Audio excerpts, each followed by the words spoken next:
இந்த விழா வந்து கட்சி சம்மந்தமானது. இப்போ பேசுகிறவர் சொன்னார், திண்ணை எப்போ காலியாகும், அண்ணன் எப்போ சாவும் அப்படின்னு. முதல்ல திருடனுங்க இந்த வார்த்தையை பேசக்கூடாது, நல்லவன் தான் பேசணும். ஆதாரமாக எல்லாம் நிரூபிச்சிருக்கோம். நாங்கள் கோர்ட்டில் கேஸ் இருக்குது, இந்த இடத்துல பேசினா நல்லா இருக்காது, அதோட நிறுத்திக்கிறேன். யாரும் சங்கத்தை பற்றி இந்த இடத்துல பேசக்கூடாது. ரஜினிகாந்தை பேசுகிறதுக்கு ஒரு தகுதி வேணும், பெரியவங்களை பற்றி பேசுகிறதுக்கு ஒரு தகுதி வேணும். முதியோர்கள், சின்னவர்கள் அதெல்லாம் யாரும் கிடையாது. முதியோர்னா என்ன? முதியோர் திருடாம முதியோர், திருடின சின்னவரா? இல்லை, இந்த இடத்துல இதை பேசியிருக்கக்கூடாது. இப்போ நீங்கள் பத்திரிக்கையாரா?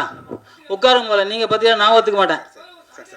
நீங்கள் உட்காருங்க. நீ முதல்ல திருடனே இல்லை நீ திருடிட்டு போனியா இல்லையா? நீ திருடிட்டு போனியா இல்லையா? பணத்தை திருடுனியா இல்லையா? நான் ஆதாரமா சொல்றேன். எவ்வளவு திருடிருக்கானே, உன் மேல எவ்வளவு கேஸ் நடக்குது, என்னெல்லாம் திருடினது, எத்தனை கேஸ் இருக்கு. நீ உட்காரு முதல்ல. நீ பத்திரிகாரன் சொல்லாத, நீ சொல்லக்கூடாது. பத்திரிகாரங்க பேரெல்லாம் கட்டி போயிடும்.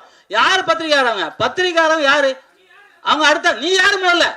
நீ யாரா பத்திரிகாரன்? நாங்க தான் பத்திரிகை நடத்தி வச்சிருக்கேன். ஆனா பத்திரிகாரர் இல்ல. பத்திரிகாரனா அதுக்கு ஒரு தகுதி இருக்கு. அதை படி பேச நீ யாரு முதல்ல? திருட சங்கத்தை பணத்தை திருடு பண்ண திருடனே.